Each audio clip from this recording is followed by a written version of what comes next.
Soy originaria de Veracruz y esta es solo una de las experiencias que, con el tiempo, entendí que no tenían una explicación común.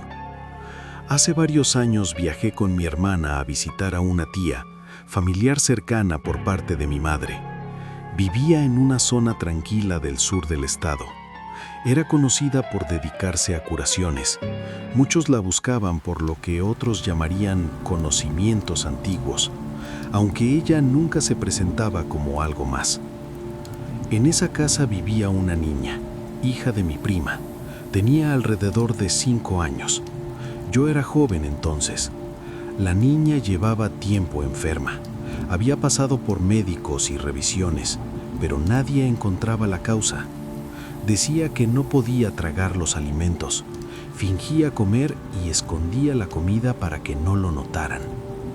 Con los meses, su estado empeoró. Su cuerpo comenzó a mostrar señales de desgaste. En el hospital ya hablaban de intervenirla quirúrgicamente, hasta que mi tía intervino. Aseguró que el problema no era médico y pidió que la sacaran de ahí. Mi prima aceptó. Regresó a casa y, por cuestiones de trabajo, dejó a la niña unos días bajo el cuidado de mi tía. Fue entonces cuando mi hermana y yo llegamos. Ahí nos explicaron algo que hasta ese momento no se había dicho abiertamente. Un hombre, cliente frecuente del lugar donde trabajaba mi prima, se había obsesionado con ella. Le llevaba obsequios, comida, detalles que ella rechazaba, aunque a veces aceptaba por simple cortesía. Más tarde, una compañera le advirtió que no debía recibir nada. En el pueblo se decía que aquel hombre practicaba cosas que no eran limpias. Mi tía estaba convencida de que la niña había ingerido algo que él había entregado, no por error, con intención, tal vez para forzar una cercanía, una dependencia. Mi prima estaba sola y él tenía recursos. Esa noche dormí junto a mi sobrina. Antes, mi tía dejó un recipiente con agua a un lado de la cama. Dijo que no lo tocáramos. En la madrugada desperté con una sensación extraña. Sentí que algo tiraba de la cobija. No reaccioné, volví a dormir. Entonces llegó el sueño. Caminaba por un lugar que no reconocía. Aparecían animales que no pertenecían a esa zona. No estaban ahí por casualidad. Después, frente a mí, apareció una figura imposible de confundir. No tenía forma humana del todo, pero tampoco era una bestia común. Cuando notó mi presencia, comenzó a seguirme. Corrí. Busqué refugio dentro del auto de mi tía. Me oculté en la parte trasera. Al cerrar, noté que una de las ventanas no subía por completo. La cabeza de la criatura se acercó. Su hocico quedó a pocos centímetros. En ese momento pensé que no iba a despertar. Contra lo que esperaba, el encuentro no terminó ahí. La criatura solo alcanzó a tomar uno de mis dedos. No sentí dolor, tampoco forcejeo. Al retirar la mano, quedó una señal visible. Una forma que no reconocí en ese momento. Cuando intenté mirarla con atención, desperté. Ya era de mañana. Fui directo con mi tía y le conté lo que había soñado. No se mostró sorprendida. Me explicó que mientras ella intentaba ayudar a la niña, el hombre había ido a observar lo que sucedía. Dijo que mi presencia había sido un estorbo, que la marca no era un ataque, sino una forma de saber quién era yo. Después realizó una limpia y me aseguró que no habría consecuencias. Días después, mi hermana y yo regresamos a casa. Nos llevamos a mi sobrina para que su madre pudiera concentrarse en el trabajo. Fue entonces cuando lo vi por primera vez. Despierta. Estaba en la tienda. No sabía quién era, pero lo reconocí de inmediato. Sus rasgos coincidían. La mirada era la misma. Cuando nuestras miradas se cruzaron, se marchó sin decir una sola palabra. Le pregunté a mi prima quién era ese hombre. Su respuesta confirmó lo que ya se decía en el pueblo. No hubo más detalles, no hacían falta. Tiempo después, mi tía me dijo algo que no había mencionado antes. que mi hermana y yo teníamos cierta facilidad para percibir cosas que otros no notan, que el hecho de ser gemelas no era casualidad. Tal vez, según ella, venía de una línea antigua de la familia. Se hablaba de una mujer, antepasada lejana, a la que señalaban como Nahuala. Nunca la conocimos, aún así, algo de eso parece haberse quedado.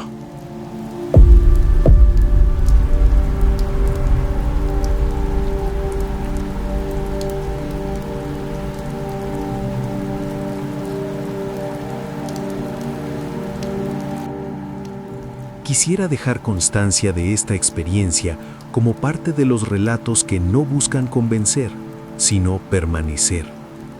Es una historia relacionada con una presencia que, con el tiempo, identifiqué como un nahual con forma de coyote. Corría el año de 1985.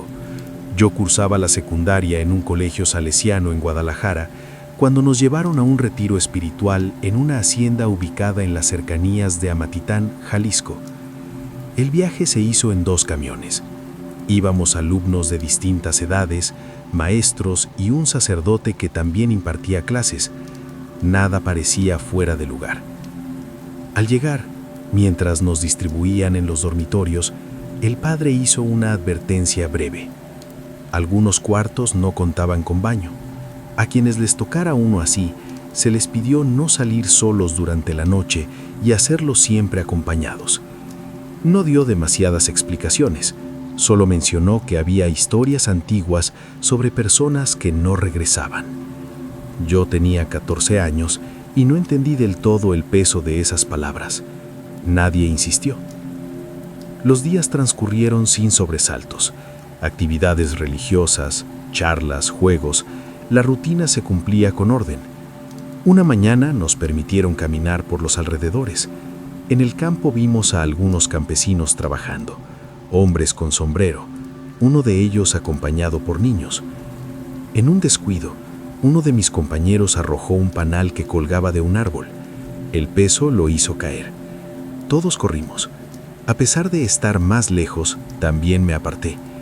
Una sola abeja me alcanzó.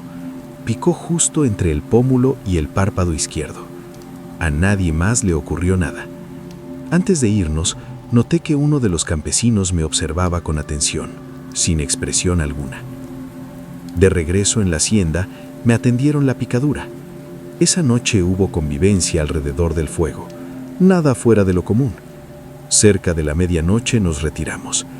El cuarto que compartí con otros 3 alumnos estaba cerca del campo, y a diferencia de otros tenía baño propio. El cansancio nos venció rápido. Ya entrada la madrugada, nos despertaron unos sonidos. Golpes suaves primero, luego algo parecido a uñas rozando la madera. Confirmamos que todos lo escuchábamos. Encendimos la luz y corrimos la cortina de la ventana. Ahí estaba. No era un animal común. Su tamaño no correspondía, tampoco su forma. No se movía como lo haría un coyote. Se mantenía atento, observando. Avanzaba unos pasos, se detenía, giraba la cabeza hacia el monte y luego volvía a mirarnos. Repetía el gesto. No había prisa, no había ruido, solo insistencia. Cerramos la cortina, rezamos, dejamos la luz encendida hasta que el sueño volvió. 2 de los compañeros nunca despertaron esa noche. A la mañana siguiente contamos lo ocurrido. No hubo reacción. Se nos dijo que probablemente había sido un animal más. El retiro continuó. Caminamos por el cerro ese mismo día. Vimos cuerpos de agua, vegetación espesa y a un grupo de indígenas que nos saludó al pasar. Todo parecía encajar en la normalidad. Al final, regresamos a Guadalajara. Pasaron los años. Empecé a leer sobre los nahuales, sobre todo en textos atribuidos a Carlos Castaneda. Entendí que ciertas presencias buscan a personas específicas, no a cualquiera, personas sensibles. El detalle de la picadura, única y precisa, comenzó a tomar sentido. Pensé que tal vez por eso volvió. En 1994 tuve un sueño distinto. No hubo amenaza, solo una presencia que parecía ofrecer algo. Poco después, al darle aventón a un compañero del trabajo, ocurrió algo más.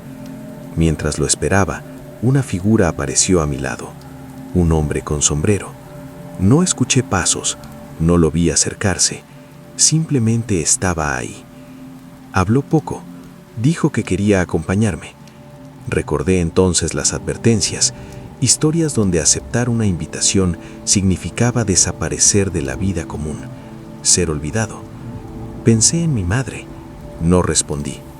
Sostuvimos la mirada unos segundos, luego se alejó, caminando con calma. Cuando mi amigo regresó, nos fuimos. Yo seguía alterado, pero también en silencio. Comprendí que había sido observado durante mucho tiempo, que algo había intentado marcar un camino para mí, y que aún así había elegido otro.